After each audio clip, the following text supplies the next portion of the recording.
É doido demais, mano, porque hoje a gente quer fazer uma parada diferente, né, Dário? Você gosta de rangar, mano? Eu gosto de rangar e gosto de fazer rango também. Gosta de fazer rango também? É, demais. Porque hoje, assim, pra gente poder fazer uma coisa bem gostosa, a gente pensou em estar fazendo pra vocês hoje um... Como é que eu posso dizer isso aqui? Rocambole La Rousseau. Sabe? Bem light, bem light. Então o negócio é isso, né? Vou fazer um bagulho bem light. E aí, mano, enquanto a gente vai trocando essas ideias aqui, mano, a gente tem que começar a preparar esse rolê. Então, redução de danos é uma coisa bem complexa e ampla, mas uma coisa que veio para ficar e uma coisa revolucionária. Um trabalho humanizado com as pessoas que realmente precisam de ajuda. O foco é a ajuda, o foco é o usuário, não é a droga ou a substância, entendeu? É a pessoa. Redução de danos é uma coisa que veio também nesse bojo aí. Tem um papo muito forte aí que eles falam que a maconha é abertura para outros tipos de droga. O que você pensa sobre isso? Olha, eu entendo que a minha experiência de vida mostra o contrário. Essa perspectiva que eu falei para você da redução de danos é uma perspectiva de que pessoas que estavam em situações muito mais difíceis de uso, por exemplo, do uso problemático de crack, o fato dela passar ou ter a oportunidade dela usar a cannabis permitiu que ela pudesse falar, pudesse conviver socialmente com outras pessoas ou frequentar atividades que ajudassem ela própria a ter maior organização da própria vida, né? Então, a cannabis para o usuário de álcool, uma pessoa que faz uso problemático do álcool, também. Então, tudo através da conversa, do diálogo ou da convivência com trabalhos substitutivos, né? O Brasil passa nos últimos 30 anos por uma transformação muito grande, que é acabar na década de 2000 a gente tem uma lei federal que determinou a extinção gradativa dos hospitais psiquiátricos por serviços multidisciplinares nos municípios. Belo Horizonte é uma referência disso. Tem muitos centros de convivência, muitos centros de trabalho, numa verdadeira rede de vários tipos de pessoas trabalhando para poder não ser aquele lugar onde você extraia, force a pessoa a uma abstinência, né, e tenha um tratamento o menos agressivo possível. Acho que quando você fala isso, eu fico pensando muito nessa questão da segurança pública, né? E aí pensar nessa questão, por exemplo, de milícia ou tráfico de droga. Para quem que interessa essa questão da legalização? Você acha que faz alguma diferença ou não? Faz muita diferença, né? O mercado, que a gente chama, e o mercado, né? Isso tem umas referências de pessoas muito importantes para mim, né? O professor José Luiz Raton, lá da Universidade Federal de Pernambuco, uma pessoa que estuda o varejo de drogas em vários lugares do mundo. Então, o varejo é o lugar onde se convive isso, uma estrutura de milícias que tem um controle territorial geralmente associado às próprias forças policiais e o tráfico, que seria uma estrutura completamente alheia ao Estado e que ocupa também as áreas onde o Estado não existe. Ou seja, as comunidades, as favelas, o Estado que não assiste a população, ele deixa esse vazio que é ocupado por essa estrutura. Bom, o Brasil hoje vive um conflito assim de situações, por exemplo, como aconteceu lá na Jacarezinho, lá que a polícia atacando o tráfico numa área onde não tem milícia, ou priorizando atacar isso, e não atacando áreas onde existe uma milícia organizada. Uma coisa que nos coloca muitas questões de como que essa estratégia da segurança pública realmente protege e age de uma maneira cidadã dentro de um grande centro. A quem que interessa a estrutura do tráfico? A estrutura do tráfico ela não está sozinha. Ela, lá na ponta do sistema, ela assiste à informalidade da vida. o jovem de periferia, que não tem uma oportunidade de trabalho, educação, emprego, bombardeado por uma propaganda de você usar o seu tênis, você usar uma camisa de marca e tudo mais, ele não tem acesso a isso. O tráfico é uma saída do cara de fazer esse tipo de acesso assim, à vida e ser estigmatizado exatamente porque ele usa uma coisa que está sendo bombardeado para ele poder utilizar. Os verdadeiros, as verdadeiras pessoas que lucram com o tráfico são as pessoas que não estão nas comunidades, não estão nas favelas, estão mais próximo da Praça dos Três Poderes, em Brasília, no caso do Brasil, assim, pessoas que controlam, né, a gente vê casos no Brasil do tipo um helicóptero com 400 quilos de pasta base, ele conhece-se quem é o dono do helicóptero, quem é o patrão do piloto e a pasta base não tem dono. Então, assim, é uma coisa que não se justifica dentro de uma estrutura. Por quê?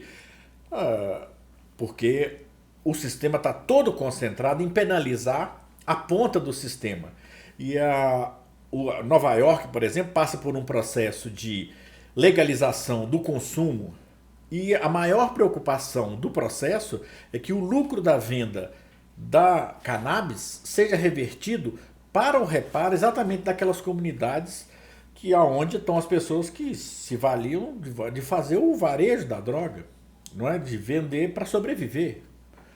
Isso é muito forte que você traz, cara, me faz refletir muito nessa coisa assim, até de lembrar que a cocaína, né, que foi encontrada por acaso dentro do avião da presidência, né? Acho que foi muitos quilos, avião, né? da Força Aérea Brasileira. Da Força Aérea Brasileira. Uma mala cheia, né? Uma coisa de valor extremamente significativo. O Black Air fala até uma vez, né?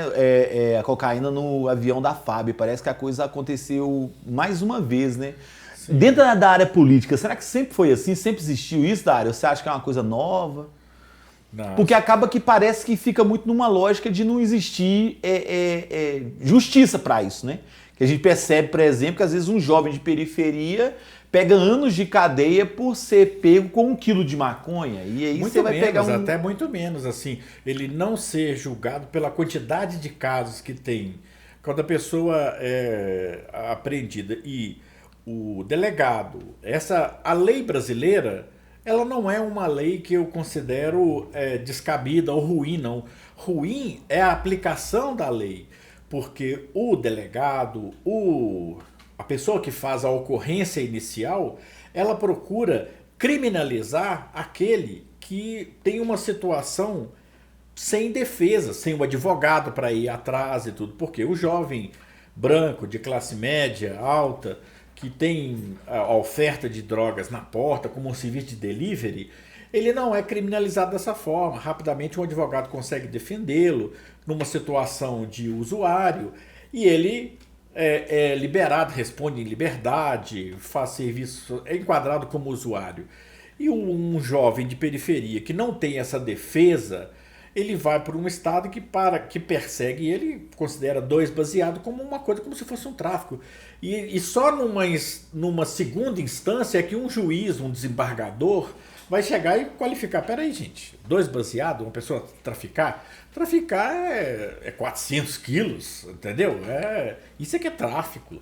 Isso é uma condição muito injusta que acontece no Brasil e o resultado que você vê é o racismo institucional da quantidade de jovens que, depois que a lei mudou em 2006, exatamente conferindo à polícia, ao sistema de segurança, uma maior autonomia de trabalho, ele usou essa autonomia contra a população pobre, ao invés de ser uma coisa mais conscienciosa, mais serena, mais uma coisa cidadã, uma coisa que focasse na proteção da cidadania, seja do cidadão pobre ou rico, né? Eu trabalhei aqui em Belo Horizonte mais de 15 anos em várias frentes de segurança pública, né? De políticas públicas voltadas nessa perspectiva de segurança pública, muito no recorte de jovens e adolescentes em situação de criminalidade que eles colocavam, né? Que é vulnerabilidade social, mas nessa perspectiva da criminalidade, né? Então, tipo assim, muitos cumprindo medida socioeducativa em internação, provisório, ou fica vivo, pró-jovem, agente jovem. Eu tive a oportunidade de circular muito dentro desses rolês. E eu percebi que existia uma coisa muito forte, não sei se você percebe também, em torno dessa questão relacionada ao tráfico dentro da comunidade, relacionada à questão econômica. Querendo ou não, existe uma circulação de dinheiro nessas comunidades, que muitas vezes também é procurada, porque querendo ou não, essas drogas não é revendida apenas ali naquele num nicho próprio da comunidade, muitas vezes pessoas de fora vêm para poder buscar essa droga, né, no espaço. Então, todos os tipos de pessoas, né, que você imaginar, então existe uma economia que circula dentro daquilo. E é muito forte, assim, e movimenta a periferia, né? Muitas doninhas, por exemplo, vivem dos marmitex, às vezes, que é vendida ali dentro, os biscoitos, a bala, a própria roupa, calçado, vestuário, isso tudo circula dentro desse rolê da comunidade. No seu ponto de vista, como é que a comunidade se organiza? Como é que a comunidade lida com essas questões? Porque também a gente fala muito da criminalidade dentro das drogas, né? Mas aí, por exemplo, uma droga legalizada, vamos imaginar que ela for legalizada e a coisa começa a fluir dentro das comunidades, que a gente sabe que não vai ser real. Se for legalizada, ele vai ser automaticamente, não sei se vai poder ser vendido igual o cigarro, que não é liberado, mas a gente sabe que é legalizado, mas qualquer pessoa pode comprar. Então, você vai na farmácia hoje, que acho que nos Estados Unidos tem muito disso, né? Uma criança, por exemplo, não pode comprar um cigarro numa padaria, não pode comprar uma cerveja. Se ele for menor de 18 anos, por exemplo, ele tem que chegar lá com o RG e mostrar que ele é maior de 18 anos para poder comprar. Aqui no Brasil, qualquer criança vai em qualquer botequim, em qualquer esquina, leva cachaça, leva o cigarro, e se tiver até outras coisitas mais, ele leva. Como é que a comunidade se organiza? Como é que você vê isso dentro desses espaços? Ô, Russo, você falar isso assim, é uma coisa muito importante, assim, né? Porque o cuidado e proteção social é uma coisa coletiva, uma coisa que a gente constrói numa sociedade garantindo que as pessoas tenham proteção, que elas tenham condições de viver dignamente, assim. Então, é muito fácil a gente encontrar, primeiro, a situação que é o encurralamento social. Você não ter acesso a condições dignas de vida, a você ser encurralado para que você consuma determinados produtos, mesmo que você não tenha necessidade deles, mas por uma questão de estilo e bombardeio mesmo de propaganda.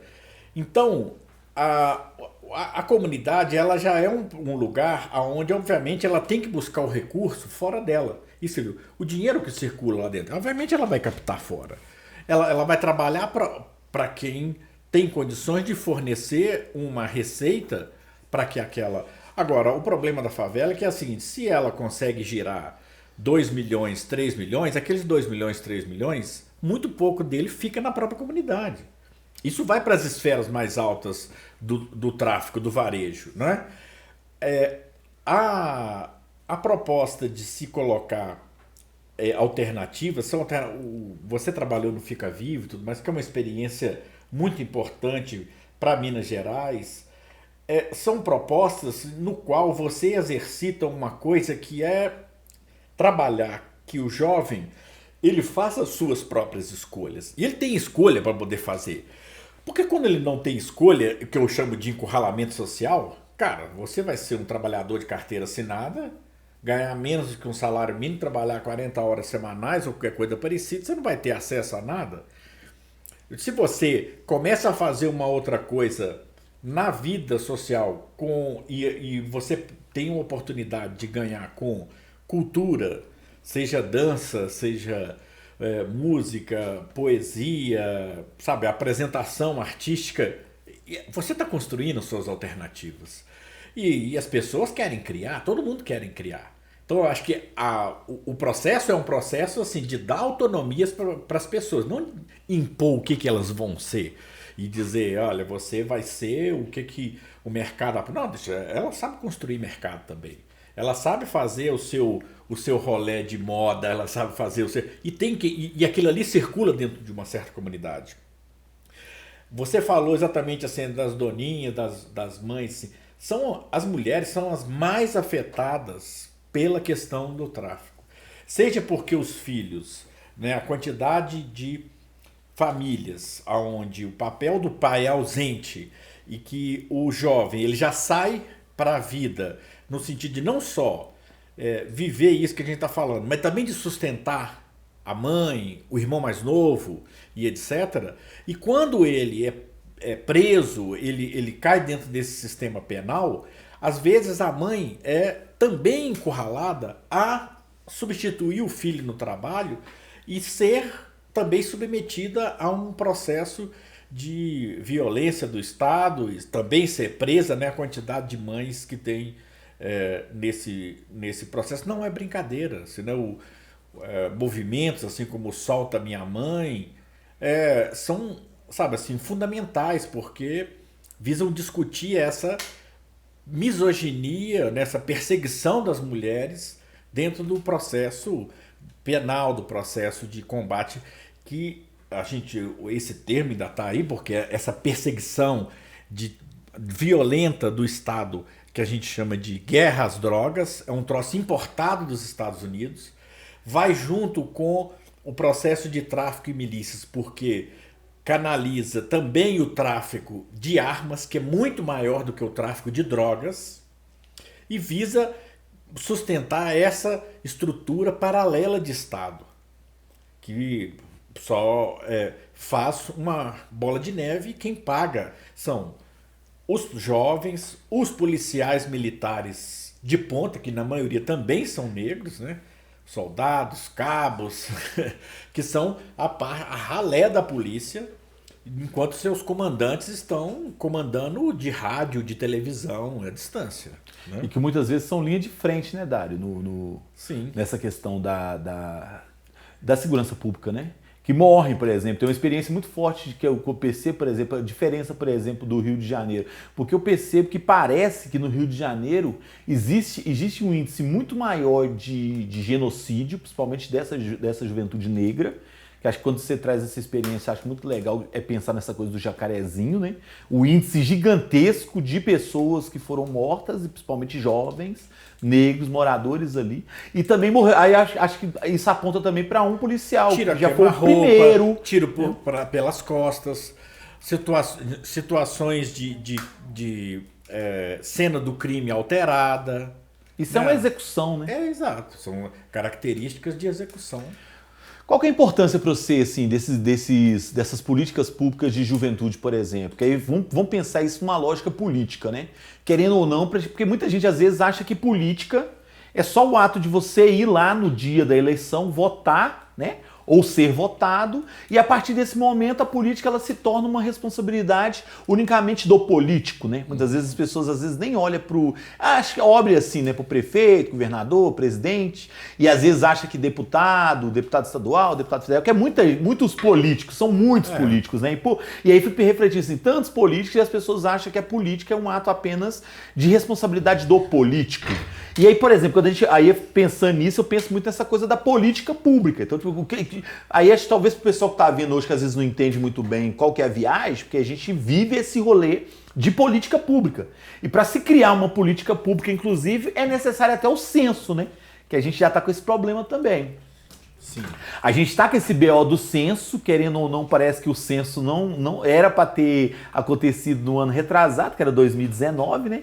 Passou-se 2020 também, não está tendo, e tem uma obrigatoriedade de ter em 2021, que eu não sei também se vai acontecer, ainda mais no sistema que nós estamos vivendo hoje. Mas vamos pensar nessa lógica do censo, vamos pensar nessa questão das políticas públicas. Então, o pessoal que já está acompanhando hoje, eu estou com uma figura aqui, gente, importantíssima, vocês estão chegando aí agora e está de bobeira em casa, casa e tá nessa noite maravilhosa de quinta-feira, eu tô recebendo aqui hoje no nosso espaço aqui meu parceiro Dário. O Dário é um camarada que já desenvolve esse rolê da política pública há bastante tempo.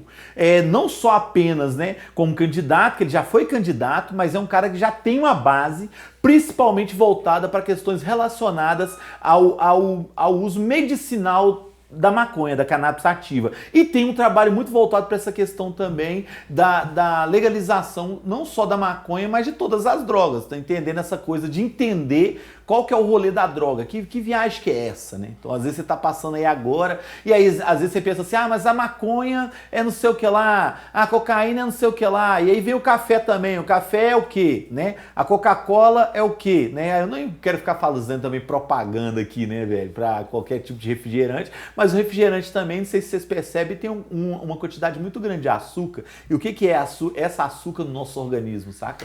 E aí acho que pensar nisso é pensar em todos esses rolês, principalmente relacionado ao uso de droga, que muitas vezes tem essa questão da droga que é produzida no quintal da sua casa, que é plantada ali, né? Que droga que é essa, né? Então a gente trouxe aqui, por exemplo, vocês estão chegando aí agora, a gente está no meio de um processo aqui de um rocambole La Rousseau, que isso aqui é diferente, vocês vão ver aí todo o processo do vídeo depois.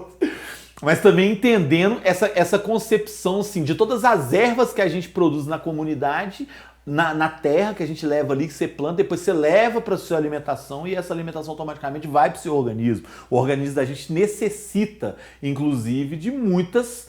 A gente chama isso de drogas, né? Eu costumo chamar de substâncias que vão alimentando o nosso organismo de alguma forma, né? Vitamina A, vitamina B, vitamina C, vitamina E, vitamina D, e aí vai, né? E a gente precisa do ferro, magnésio, cálcio, papapá, e esse rolê todo. Então, para vocês que estão passando aqui hoje, eu tô com um cara muito experiente, e se vocês quiserem fazer pergunta também, faz o seguinte, aqui embaixo, aqui no chat, velho, faz a perguntinha aqui pro meu parceiro Dário, que aí vocês também vão estar participando desse processo junto com a gente. E o Dário, como eu tava falando, ele estava trazendo um pouco dessa experiência sobre política pública. Então vamos entender essa questão da política pública dentro desse rolê das drogas, dentro da comunidade. Que viagem que é essa, Dário, quando eu falo? É coisa demais, né? Mas como é que a gente consegue fazer assim uma amarração de entender toda essa viagem para quem está passando agora e não está entendendo nada? Russo, é muito legal você trazer esse papo, porque a gente acostumou com uma política que sempre traz esse rolê distante da gente, né? A política na capital do país, a política no estado, e a vida da gente acontece no chão da comunidade, acontece na cidade que a gente vive, na praça que a gente ocupa, no rolê que a gente constrói. E a nossa preocupação, assim, enquanto movimento ou movimentação que vem ocupar esses espaços, é que a gente quer dar muito mais importância a se responsabilizar por esse espaço que está perto da gente do que trabalhar para que a gente seja sustentado, guiado, conduzido por um eleito, um mandante ou qualquer coisa parecida. Porque o resultado que a gente conhece é um resultado desigual. O parlamentar que tem um salário muito mais alto do que qualquer outra profissão que existe na sociedade, né? Do que o professor, do que o enfermeiro, do que o agente comunitário de saúde, do que o agente da zoonose, do que, né, o músico, o trabalhador, o dançarino, essa pessoa que faz parte da nossa proximidade. Então, esse cuidado com a cidade, a gente falou de redução de danos anteriormente, né? Redução de danos é exatamente a tomada de consciência com o próprio cuidado, o próprio corpo, o próprio local que a gente vive, assim, né? E, obviamente, a companheirada, as pessoas que dividem as coisas com você. Esse olhar é o olhar que faz com que a gente, então, lute pelo recurso que é direito da sociedade, é direito daquela comunidade, é um direito que tem que ser construído através, então, da reivindicação, porque nós não vamos esperar a situação de alteração da lei para que a gente reivindique o que é de direito da gente. Nós vamos estar sempre subordinados a um processo que não vai chegar nos nossos, né, ao processo eleitoral, ele prioriza quem tem grana, quem pode fazer campanha e não trabalhar, entendeu? Ele tem como se sustentar para ele poder ser um eleito, para ele ser conhecido e ser votado. Aquele que é trabalhador, que é representativo, já visto quando você vê uma Câmara, uma Assembleia eleita, quantos são empresários, quantos são advogados, quantos são médicos, professores, mas também vem assim, quantos são empregados domésticos, motorista de ônibus, motorista de aplicativo, gari, sabe? Agentes culturais, pessoas da base da sociedade. Olha, os casos são minoritários. Pessoas extremamente assim populares e conhecidas, às vezes por causa de uma comunidade, vai sendo eleita assim. Claro que existem pessoas que, uma vez eleita, eles trabalham para esse processo, mas o resultado global que a gente vive não é a redução de salário do parlamentar, né? A expansão do orçamento da saúde, da educação, a segurança pública, nesse viés que a gente vê que é um viés, um foco na segurança do cidadão, a segurança do cidadão de periferia. Não é aquela polícia que na região nobre da cidade ela é educada, ela conversa, ela não é violenta, e quando ela chega numa periferia, ela já chega atirando aleatoriamente. Jacarezinho, que a gente citou aqui o exemplo, mas tem tantos outros assim, o helicóptero atirar na população civil. Quantos casos a gente não viu de pessoas completamente inocentes serem mortas por causa disso? Criança, jovem, a modelo aqui no Rio de Janeiro esse ano, grávida, e assim vai. Então, a política, ela é essa política que você consegue conversar com as pessoas que estão próximas de você. Com a escola que você frequenta, ou que você está com o seu filho, ou com a pessoa que você tem cuidado, o posto de saúde. A pandemia veio mostrar para a gente o que é política pública de saúde, como é que é importante ter um serviço de saúde organizado que permite... a gente só não vacinou a população mais rápido porque a gente tem um governo que não comprou vacina. Um governo que não investiu na vacina ser produzida no Brasil.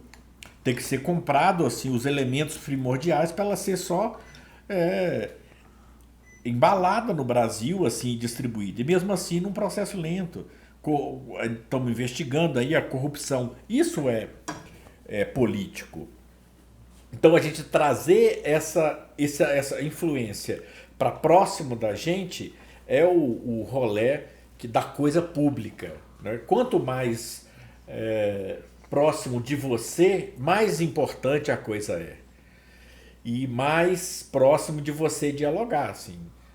Você escrever para o representante. Agora, escrever também, ou participar, colocando a sua responsabilidade em jogo.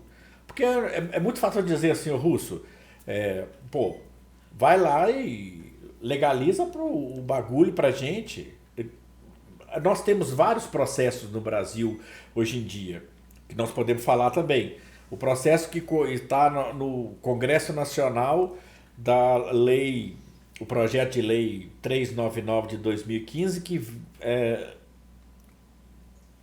levou a uma grande discussão sobre a maconha medicinal e a maconha industrial. E também os processos que estão no judiciário brasileiro, parados, sem que a sociedade tenha uma pressão eficaz para poder fazer com que eles voltem a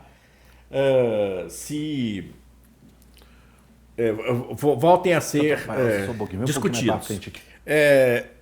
Russo, a gente pode trazer alguns casos assim de organização popular, não é? Da gente fazer um movimento grande na cidade para discutir a ocupação do espaço público em Belo Horizonte e combater as ações, repetidas ações de um prefeito como o Márcio Lacerda, por exemplo, que é um prefeito que queria transformar os espaços públicos da cidade em espaços que precisavam de ser pagos para ser ocupados, que precisavam de cumprir regras extremamente impopulares e onerosas para a população, para que a população pudesse conviver uns com os outros. Então, nós tivemos aí o processo de ocupação da Praça da Estação com a Praia da Estação, que era um exemplo de trazer para um espaço não só a festa do carnaval, mas também a oportunidade das pessoas conviverem juntos, jovens com morador em situação de rua, pessoas em situação de rua, pessoas de movimentos reivindicatórios ali da cultura, de ocupar o espaço do Viaduto Santa Teresa. Agora a gente lutou junto de trazer essas pessoas para poder lutarmos e não conseguimos impedir, por exemplo, a reeleição do Márcio Lacerda. Isso foi um momento triste da cidade. Mas também foi um momento em que a gente repensou estratégias para poder construir encantamento, sabe assim, discussão com a juventude da cidade, sobretudo. Quando eu falo juventude, eu estou falando das pessoas aí, a maioria delas, porque tem juventude, você tem para todas as idades, mas a maioria das pessoas são pessoas com menos de 40 anos, sabe? E isso fez com que a gente pudesse eleger parlamentares comprometidos com causas muito importantes para a gente, e essas causas ligadas a essas movimentações da cidade, trazer gente que lutava por moradia na periferia da cidade, que tinha programas que o Márcio Lacerda não construiu um imóvel para ser, mesmo com disponibilidade de verbas do governo federal, ele não construiu uma habitação popular. Movimentos de minorias negra, LGBT, o pessoal das manifestações culturais, hip hop, na batalha do rap, movimentos feministas, né? A negritude, indígenas no espaço urbano, e assim, deficientes, pessoas com deficiência física. Isso fez com que a gente, um momento muito positivo da gente conseguir eleger pessoas comprometidas e se lançar num processo de questionamento dessas posições, né? Um outro processo que para a gente foi frustrante, assim, é que é muito difícil das pessoas compreenderem como que a prefeitura, o Estado, o governo federal, ele gasta o dinheiro e como que é o processo dele aprovar como é que gasta o dinheiro. E a gente, diante de ter eleito, por exemplo, a Áurea Carolina, deputada federal, da gente usar coisas que a gente não foi a favor, que é os parlamentares poderem decidir aonde gastar o dinheiro, e isso ser utilizado para um processo de reeleição, né? E a gente tornar isso um espaço público de debate, chamar as pessoas para apresentar projetos e discutir aplicações de dinheiro que cheguem até comunidades quilombolas, que cheguem até tribos indígenas, chegam até hospitais que atendem o parto humanizado, que cheguem até as políticas de saúde mental preocupadas, por exemplo, com a redução de danos. Então, se a gente utilizar isso, que enquanto não conseguimos alterar a lei por uma coisa mais responsável, a gente poder trabalhar isso. Então, a coisa pública é uma coisa que a gente conhece, Russo, brigando, atuando. Brigando, quando eu falo, preocupado com o meu bairro, a minha escola, os jovens da minha idade, o rolê que eu gosto, sabe? Isso é que é o político da história. Uhum. E é claro que quando a gente vai trabalhando, a gente vai descobrindo outras camadas que precisam de ser construídas ou que a gente pode colaborar, pode compartilhar. E é muita gente fazendo pequenas ações que fazem a coisa ser grande. Tem palavras que saem na sua boca, Dário, que vem pra mim como assim, me dá um prazer enorme, gigantesco de ouvir, né? Você fala da coisa do reencantamento, né? Sim. Ou seja, eu vivenciei muitas experiências políticas no meu processo da minha infância, porque querendo ou não também eu cresci nesse espaço político. Não necessariamente partidário, né? Apenas, né? Mas também num espaço de discussão, de luta, de reivindicação. E eu participava de reuniões de associação de bairro, cara. Porque, querendo ou não, eu venho também da ocupação urbana. Meu pai também era um dos caras que começou esse processo de uma ocupação aqui no nosso bairro, que na época a gente chamava de invasão, né? O pessoal, não, tá acontecendo a invasão. Depois que eu fui entender esse rolê da diferença de invasão para ocupação, né? Se a gente for pensar nessa lógica da invasão, quem invadiu foram os portugueses, né? Em 1500 e pá. Porque os indígenas já eram, né? Os patronos, os moradores, os residentes aqui desse lugar, né? Que são as grandes pessoas que cuidavam dessa terra, cuidavam dessa natureza. Os povos que estão na origem disso. Os originários, né? Aquelas pessoas que estão ali na cerne mesmo do rolê. Que carregava essa força toda, né?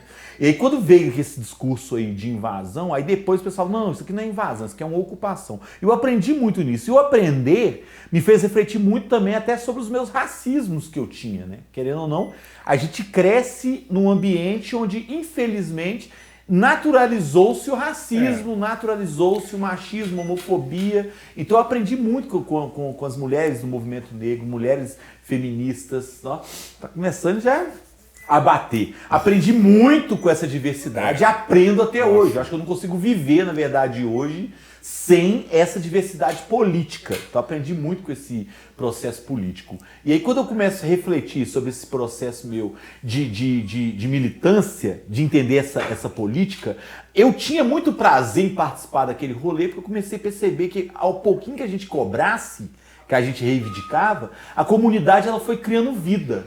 Ela foi se fortalecendo, né? E acabou virando uma grande comunidade. Porque, tipo, antigamente, na minha época, muita gente não tinha moradia, não tinha onde morar. A possibilidade de moradia para essas pessoas surgiu a partir dessas ocupações. E eu percebi que com as reivindicações e com a luta ali cotidiana, as coisas foram melhorando. Então, a gente não tinha asfalto dentro da comunidade, não tinha água encanada, não tinha luz. Então começou tudo com muito sofrimento. E eu fui percebendo que isso é importante enquanto política, ou seja, para isso que a gente paga impostos, né? A gente paga impostos para ter direitos.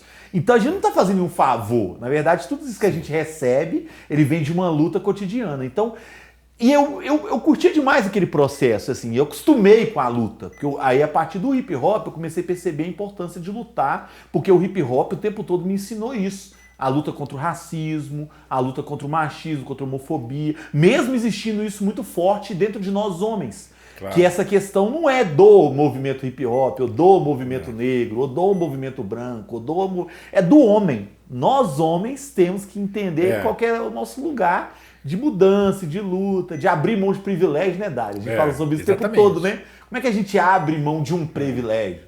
E aí, como é que a gente lida com isso? E aí, entendendo isso, eu quero voltar para você nessa coisa do reencantamento. Quando você fala de reencantamento, eu quero pensar no hoje, cara. Como é que a gente consegue reencantar? Como é que a gente consegue fazer com que essas pessoas que estão aí hoje, vendo a gente, se reencante pela política?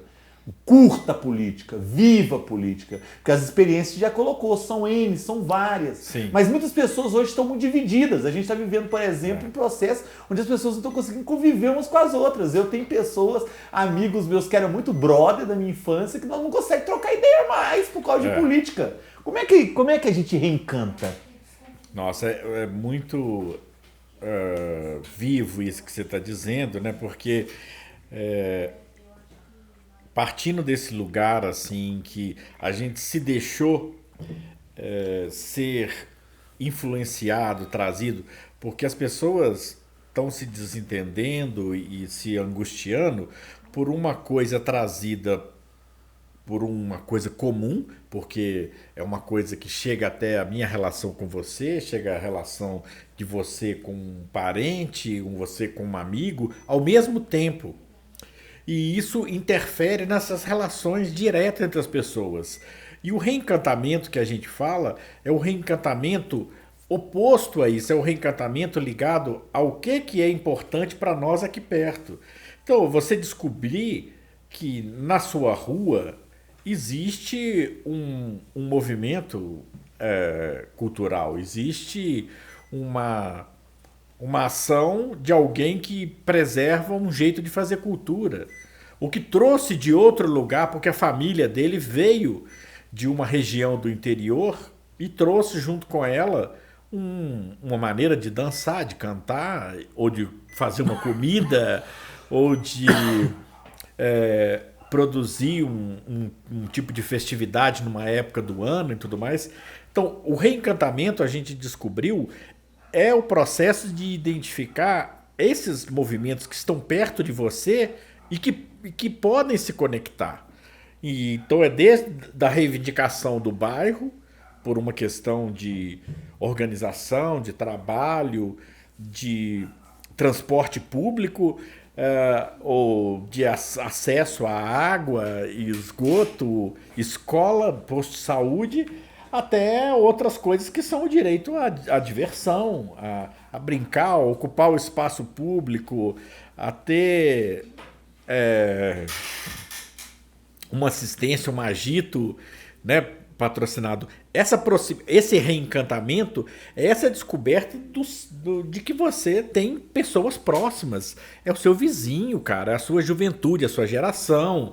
É isso que é reencantar, não é? Não é descobrir uma coisa que vai aparecer na televisão, ou que veio da televisão pra gente, ou que vai, não é trazer, é trazer a sua contribuição de vida para o que está acontecendo mais próximo de você.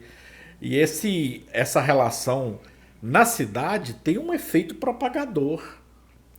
Então, quando eu me eu lembro assim de Praia da Estação, eu falo assim, cara, Belo Horizonte não tem praia, nós vamos, mas não tem piscina na Praça da Estação. Então, alguém assim, vamos botar um caminhão-pipa, nós vamos fazer uma vaquinha, nós vamos alugar um caminhão-pipa e nós vamos ganhar água todo mundo, vai todo mundo de biquíni para a praça.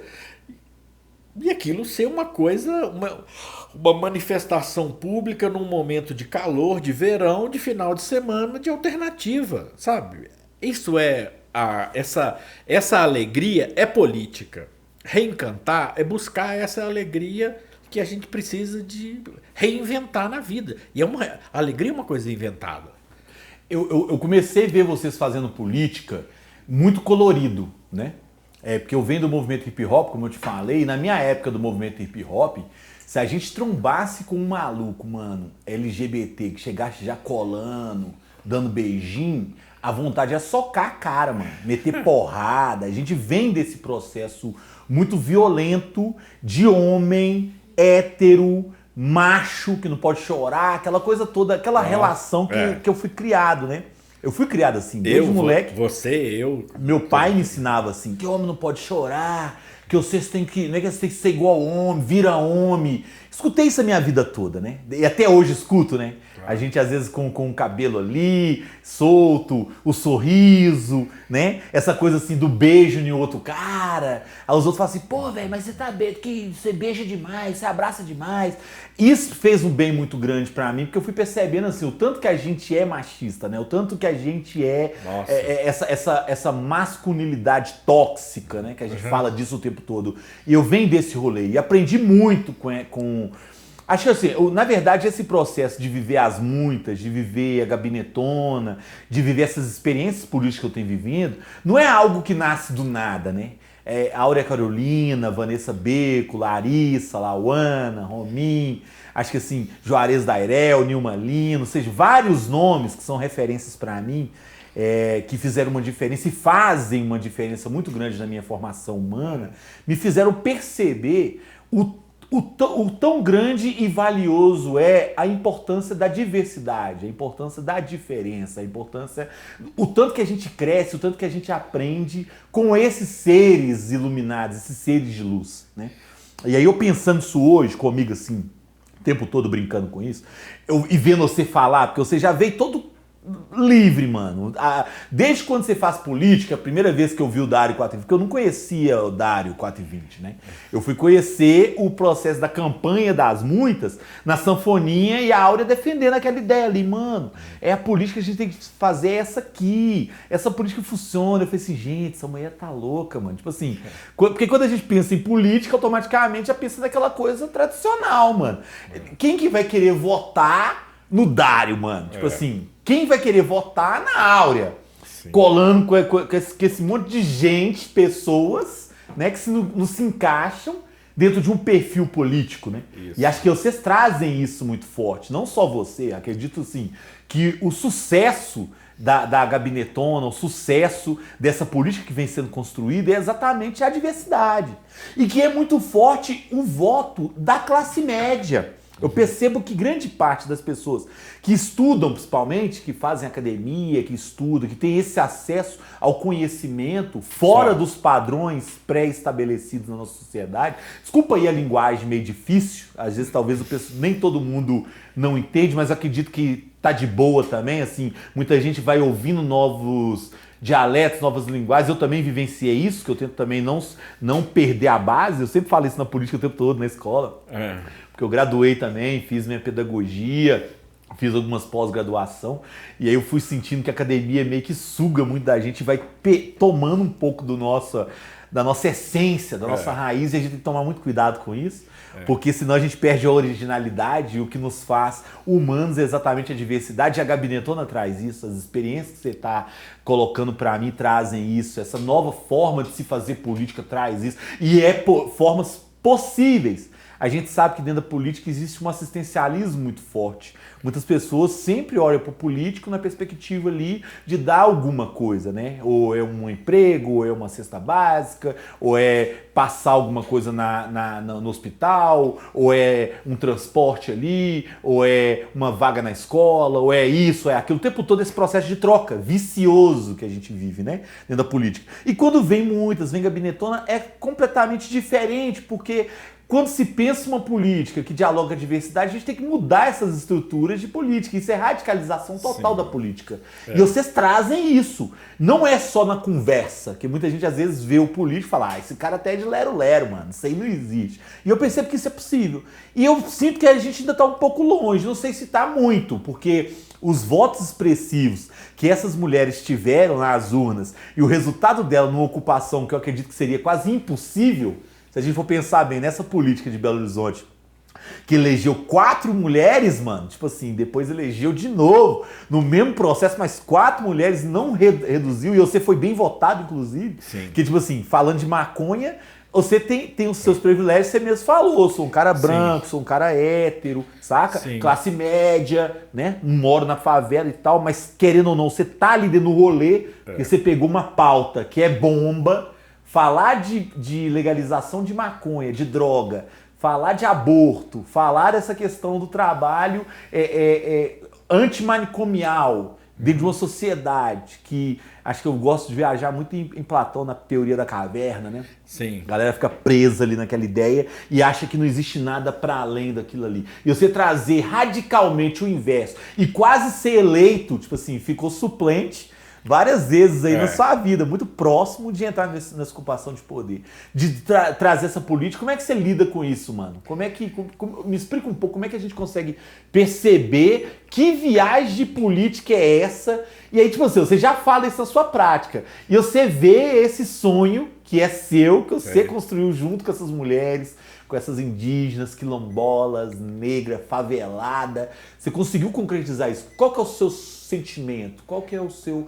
O que você consegue... Que eu tô vendo até você lambendo os lábios de prazer e sentindo o cheiro que já tá começando a exalar ali. Ótimo. Eu tô só sentindo e o manjericão ali e essa onda toda. Qual que é esse... Não, você falou coisas muito legais aí, assim, eu lembrando algumas coisas, assim, primeiro, você preservar essa coisa de você entrar para a escola e aprender numa linguagem bendita e não esquecer da sua linguagem maldita, assim. que é da vida, do mundo, de você, dos seus companheiros, da sua colegada, né? Assim, é impressionante. Para mim, te ouvir falar é um privilégio, assim, né? De poder conhecer e ter esse contato. Um outro privilégio é conviver com essas mulheres que trouxeram, assim, um processo de aprendizado, de primeiro a gente se reconhecer como machista, como criado, vivido, educado dentro de uma sociedade que nos leva a um comportamento machista, que nos fazem homens machistas. E esse processo de reeducar e aprender com elas quais são as alternativas para não ser violento desse jeito é fundamental. Esse rolê, assim, a violência que ela acontece, a gente citou vários casos aqui, comentou, com relação às pessoas viverem a tensão dentro de uma comunidade e o que eu chamo assim, um natural da vida, de você seria uma guerrinha, sabe, uma disputa entre homens e de querer dominar um determinado tipo de território, e a violência de Estado, cara, ela chegar e ser avassaladora, isso, entrar atirando, ela matar sem perguntar e justificar nesse tipo de violência do cotidiano como se ela fosse a causadora da violência. Então dizer assim, foi briga de ponto, foi briga de disputa disputa de domínio territorial, sendo que o que aconteceu na efetividade é que o crime não foi apurado, a cena do crime foi alterada, e isso é a violência de Estado, né? Então, quando a gente fala em política, que a gente está criando, que a gente está se entusiasmando nesse processo, é da gente também raciocinar que a gente ganha enquanto grupo, não enquanto indivíduo. Porque tudo num processo político como esse é feito por assim, tudo bem, você está sendo candidato, mas o negócio é você ser eleito. Não é o outro ser eleito. Não é o seu colega que divide. O que acontece é você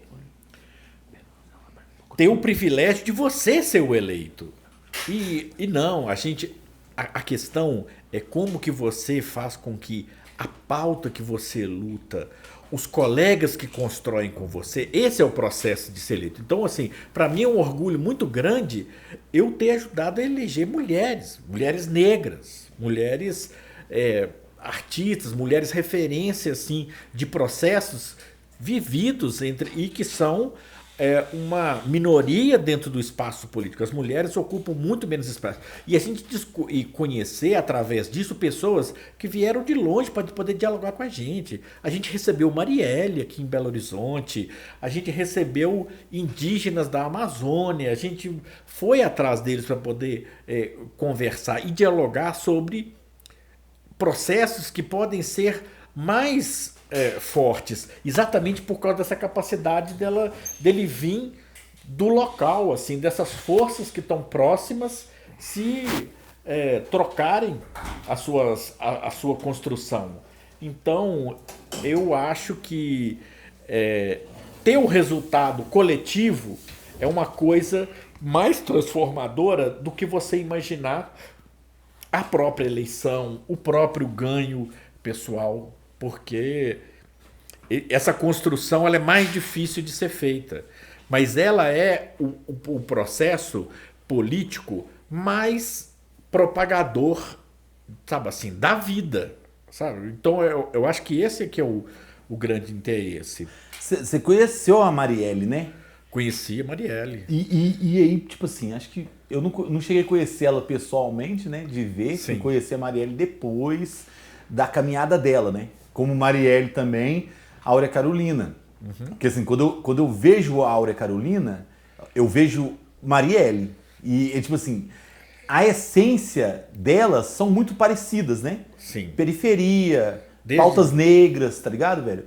Pauta LGBT, né? Mesmo a Áurea sendo hétero, ela tem essa sensibilidade muito forte, proximidade com a dentro luta. dessa questão da luta LGBT. Isso aparece no corre dela o tempo todo. É uma mulher sensível a esse momento. E assim, sabe que essas lutas elas estão muito próximas. Sim, dentro das pautas trans. Eu falo porque eu conheço a Áurea há 20 anos, tipo assim. Então, e ela sempre trouxe isso muito forte, né? Ela nunca foi uma pessoa muito ligada à lógica capitalista, do poder pelo poder. Na verdade, a Áurea é uma construção coletiva, como eu estava até tentando falar para você aquela hora, que a gente entra nessa pauta da discussão das muitas agora, mas não é algo que nasceu agora, né? Então é uma caminhada que a gente já vem construindo em Belo Horizonte de muito antes, né? Então eu fui isso, né? Então, ou seja, a minha formação foi essa e a Áurea contagia as pessoas nesse rolê e contagia a gente porque a gente acredita nisso.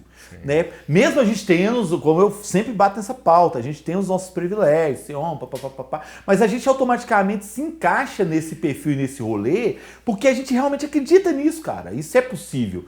E ceifar a vida de Marielle dessa forma é também tirar um pedaço muito grande da gente, assim, é uma afronta muito forte a gente, a política que a gente tem feito. Porque essa política sensível que você está trazendo, ela incomoda. Né? Falar da pauta da maconha, falar da pauta LGBT, falar da pauta indígena, quilombola, que são hoje as pautas que mais são atacadas. O sistema capitalista, o opressor, ele tem muito medo, né? Ele tem muito medo, porque são anos que eles estão aí, os mesmos, ocupando aquele mesmo espaço, aquela tranquilidade, a verba que já tem ali já é garantida. E aí quando entra sujeitos desses, que a gente radicaliza para além da própria esquerda, acho que talvez isso que eu queria até te falar, porque eu costumo falar também que eu não sou nem esquerda, nem direita, nem centro, eu costumo dizer que a gente é a margem. Essa política que a gente discute hoje, ela nem está dentro da pauta da discussão política em si. Eu gosto de brincar com isso, assim, porque até as próprias esquerdas, às vezes, não conseguem dar conta de pautas, por exemplo, feministas, LGBT, trans. E mesmo a candidatura minha, assim, por exemplo, quando eu falo minha, na realidade o pronome é nossa, assim, porque eu nunca fui um candidato sozinho. Eu construí, desde o início aqui, eu mencionei, né, e diz assim, movimentos como o Bloco do Manjericão são fundamentais na construção dessa candidatura. Sem eles, essa candidatura não seria possível. Ela é uma candidatura no qual eu, junto com os colegas, decidi, assim, botar minha cara à exposição. Mas o ganho, a vitória, a criação durante o processo é toda feita por essas pessoas que acreditam na pauta. Então, fugir dessa personalização de que a minha história é que faz com que a candidatura seja positiva é muito pequena, assim. Na realidade, a candidatura cresceu, ganhou votos, ganhou, sobretudo, visibilidade por causa dessas pessoas juntas. É esse conjunto que ganhou visibilidade, né? Então, Dário 5420 é o resultado de trabalho de muitas pessoas. Janaína Macruz, Daniel Iglesias, e aí vai uma grande conjunto de colegas que trabalharam na produção da campanha e no pensamento das pautas, né? Que aqui eu mencionei esses nomes, mas tem tantos outros, é muito injusto eu dizer assim e não lembrar dessas pessoas. Não, e aí, só pra vocês verem, eu tô aqui ao vivo, mandei aqui a mensagem mais ou menos para 2.000 pessoas, agora deve ter no mínimo aí umas 500 pessoas nos acompanhando agora. Para você que chegou aqui agora não tá entendendo nada, eu tô recebendo aqui hoje na sede do CTF, para quem não sabe o que é CTF, é Coletivo Terra Firme, meu parceiro Dário 420, e a gente tá fazendo um rocambole lá Rousseau, tá ligado? Que a ideia era fazer um tipo de rocambole, ele acabou virando o outro. Quem acompanhou o processo aqui do início já deve ter rido muito da nossa cara. E acho que tem que rir mesmo, porque também é nosso papel aqui um pouco disso, né, Dário? Tirar sorrisos, além de cheiros. Tá, inclusive, falar nisso, mano, o pãozinho já tá até pronto aqui já. Não sei se a gente deve apresentar, mas o pãozinho de queijo, ele já tá... gente, olha só pra vocês verem o que tá acontecendo aqui. Olha aqui pra vocês verem o que tá acontecendo aqui. Isso aqui, gente, é o pãozinho de queijo da Dona Lena. Quem não fraga ainda, parceiro, é muito simples. Entra lá no Instagram, tá tá ligado? Entra no Instagram, não precisa ser agora não. Escreve aí do ladinho aí, pá. Dona Lena, pão de queijo da Dona Lena. Esse é o pão de queijo da Dona Lena. A gente podia só falar de umas as atualidades assim sobre a luta antiproibicionista, assim. Tipo que nesse momento ficou esse ano, né?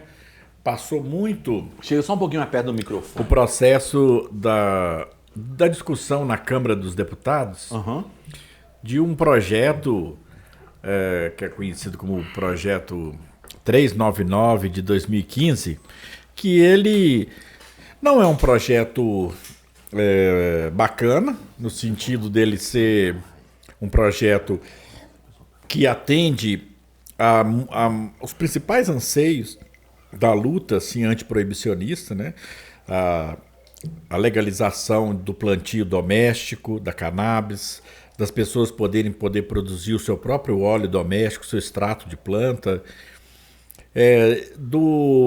Mas ele procurou discutir, e isso foi um grande avanço, porque nunca no Congresso teve um projeto que avançou tanto, em chamar pessoas, médicos, mães de usuários, pessoas que lutaram a vida inteira para poder ter acesso a um medicamento de qualidade ou ter o direito ao plantio para a produção do próprio remédio através de uma ação judicial que é conhecido como salvo-conduto, né? Permite a pessoa plantar uma quantidade de cannabis na casa dela, que permite ela fazer o extrato da planta ou usar da forma que for recomendada por um médico, e que alivia a dor, alivia processos inflamatórios, pessoas que sofrem muito. Esses casos foram discutidos muito, e esse é o grande avanço desse projeto, porque ele, no seu relatório, na sua versão aprovada, ele é um projeto que beneficia o latifúndio, assim, os grandes produtores, né, do cânhamo que a gente falou aqui, ser uma planta que ajudaria a recuperação do solo na entre-safra da soja, e de que os países latino-americanos todos estão plantando. O Brasil e o Suriname são os dois únicos países da América do Sul onde maconha é proibido o plantio. Ou não tem nenhuma legislação que permita você plantar isso de maneira ampla, de acesso à população. O projeto também discutiu com muita ênfase assim, o chamado farmácia viva do SUS, que é a possibilidade do SUS de produzir plantas medicinais, né, que a gente conhece. O boldo é um caso, o manjericão é outro, a carqueja, o bálsamo, tem várias plantas que têm utilização que podem ser processadas a um nível local e fornecidas gratuitamente para a população. Então, ele abriu a possibilidade disso ser utilizado também. O programa de farmácia viva do SUS, que já existe há 20 anos quase, poder ser utilizado para a produção de cannabis localmente. Mas esse projeto, uma vez ele aprovado na Câmara, ele tem que ir para o Senado. Na Câmara ele foi aprovado em comissão especial, mas ele tem um requerimento, porque tem muita gente contrária a esse plano, sobretudo os deputados mais retrógrados, e eles podem forçar esse projeto a ser votado em plenário. E depois ainda tem o presidente pode vetar, ou seja, tem um caminho que dificulta muito a evolução desse projeto. Mas é um projeto muito importante porque foi o primeiro projeto discutido na Câmara amplamente até o estágio dele ter um grau de aprovação. Existem outros projetos no Senado, na própria Câmara, mas é muito importante as pessoas lembrarem desse projeto, o 399 de 2015. Só cortando você rapidão, desculpa. Você acompanhou, né, o processo de votação, discussão. O que mais marcou, assim, no que você ouviu ali de caretagem e o que a galera traz com relação a essa questão da legalização da maconha. Porque também não é legalização para uso geral, né? É para o tratamento... Como eu disse, não se discutiu, não se aprovou nenhuma medida que permitisse às pessoas fazer um plantio doméstico, classificando isso como uso recreativo, do qual eu discordo desse tipo de tratamento. O direito das pessoas de usarem uma planta, cultivarem uma planta, não é fazer um processo de destilação ou qualquer outra questão mais artificial. Uma planta medicinal é uma questão que faz com que o Estado, novamente, ele se negue a dar um tratamento cidadão a uma questão. E as situações de uso problemático serem tratadas não pela segurança pública, mas pela saúde, pela educação. As crianças poderem ter, os jovens poderem ter acesso para entender que não é bom consumir uma substância dessa antes que você tenha 18 anos. Você tem muitas coisas a serem desenvolvidas e que permitem que você, depois da idade adulta, você decida por uma utilização dessa, mas não é bom para quem é jovem. Esse projeto, então, foi muito significativo nessa discussão. Eu participei em 2019 de várias audiências públicas lá em Brasília, conduzidas pelo deputado Paulo Teixeira, com a participação de vários partidos, cientistas, médicos, familiares de usuários, que engrandeceram o mundo. E também teve gente muito retrógrada.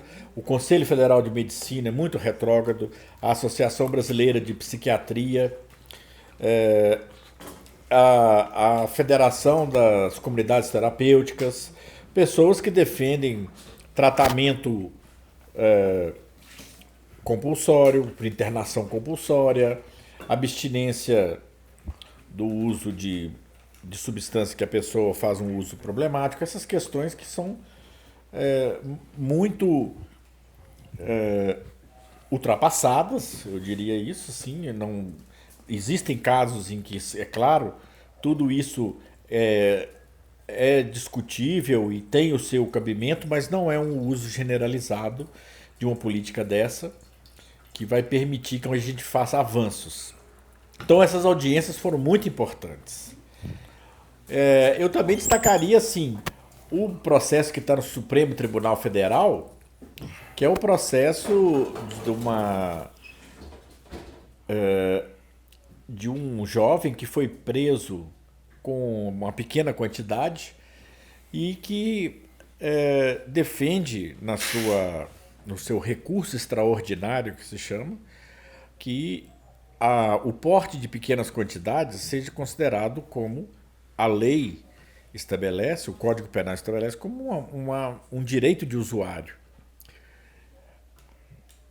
E aí nós temos um processo parado, vários anos já, mais de 6 anos parado, e o último a mexer nesse processo foi o ministro Alexandre de Moraes.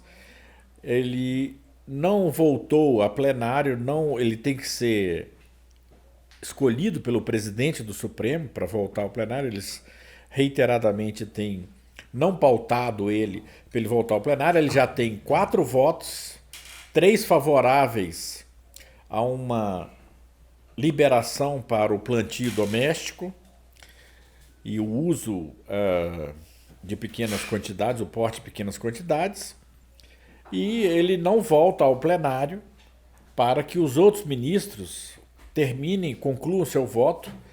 E isso, como a África do Sul fez, ela legalizou por uma decisão judicial. A Corte Suprema do país decidiu por permitir que as pessoas fizessem o plantio doméstico.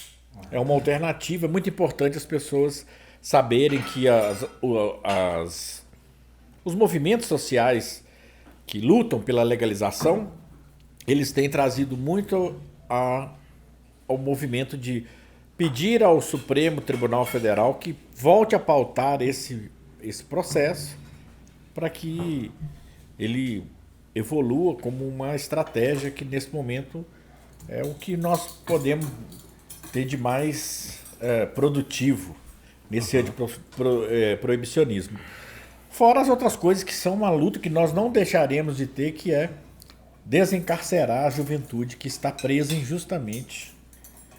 Né, os menores ou os maiores, que são na maioria negros, pobres, que não têm vários problemas de audiência de custódia não feita, não tem um advogado que reclame os seus direitos primários, e a pessoa continua presa ilegalmente no país, fazendo com que a população carcerária seja uma coisa absurda.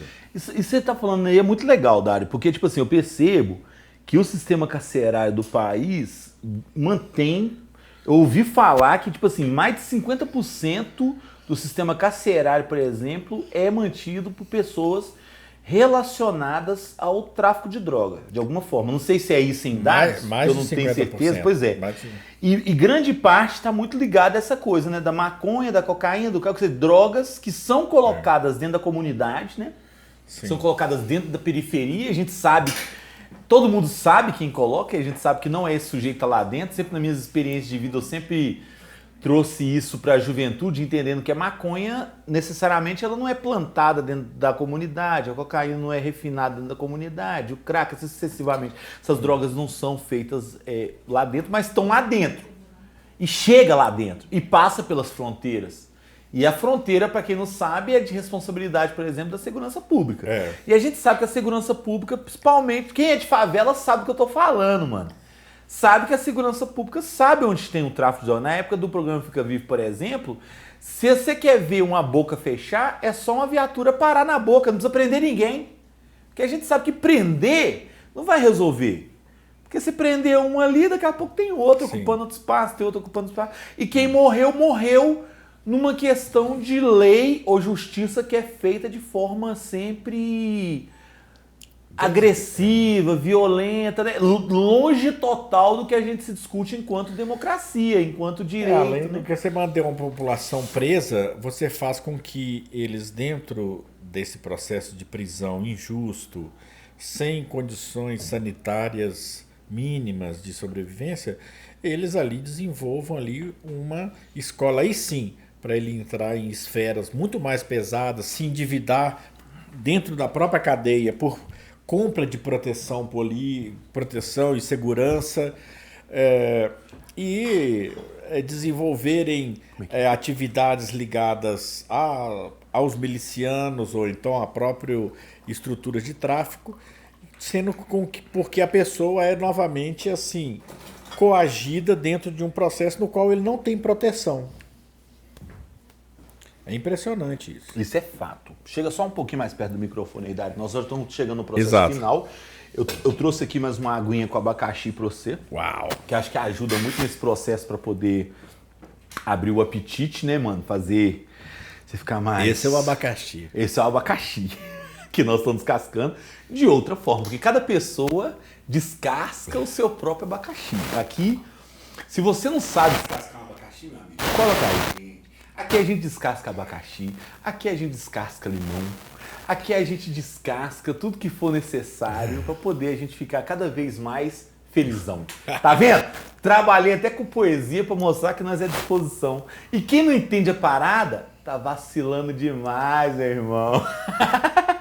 E é isso aí, gente. Você que tá acompanhando nosso rolê aqui ao vivo, estamos aqui numa quinta-feira à noite recebendo Dário 420, lendário, parceiro cabuloso, que esse cara hoje, mano, se tornou pra mim uma referência de amizade, de caminhada e de luta e de resistência. Então estamos recebendo aqui nosso parceiro, tô muito feliz. Acho que agora eu já posso até buscar ali o nosso prato, o Rocambole de La Rousseau, tá ligado? Que é coisa chique. Fala aí um pouco, Dário, qual que é o sentimento que você tá tendo agora do que você comer esse prato? Não, eu já vi ele ali assim de ladinho, já a cor, a textura e o cheiro que tá essa casa É uma coisa impressionante.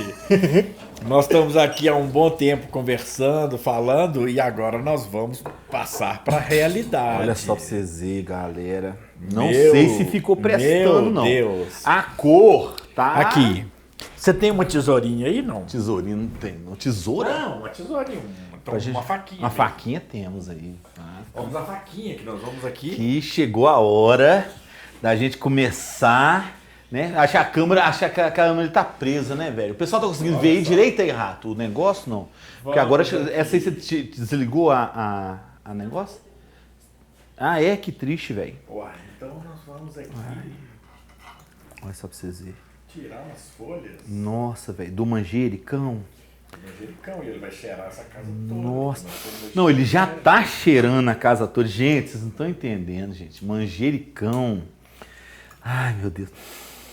Ai, meu Deus do céu, gente. Manjericão é... Aqui, ó, pra você que tá aí agora, não tá entendendo o que tá acontecendo, eu vou explicar pra vocês. A gente fez um rocambole de la Rousseau, sacou?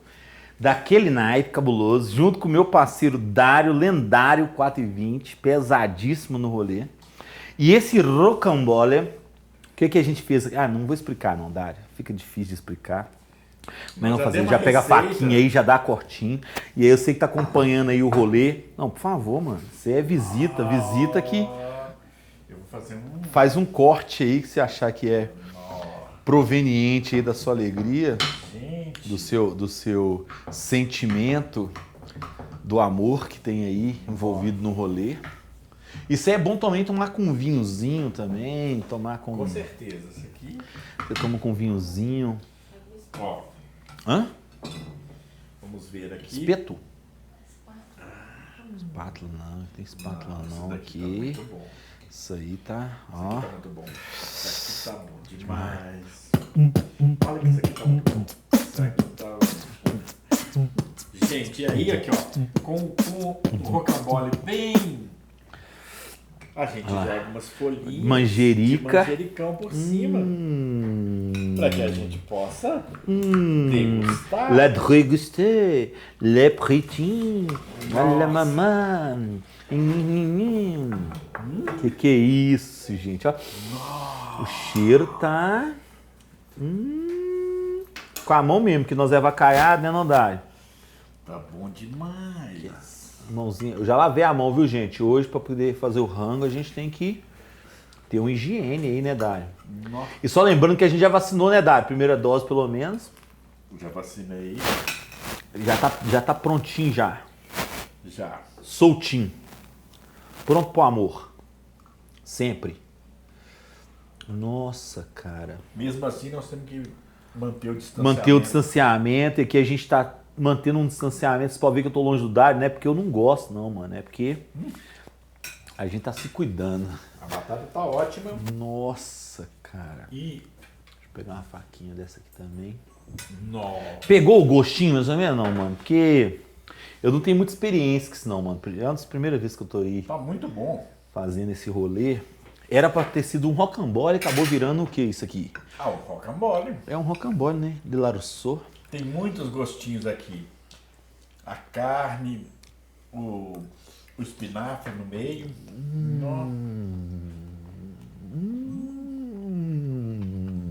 A cebola. Pessoal, acho que é isso, velho. Vocês estão de boa aí, todo mundo? A gente vai finalizar aqui nossa live agradecendo vocês que estão aí nos acompanhando. A gente recebeu aqui hoje, nada, Dário 420 para experimentar aqui esse prato.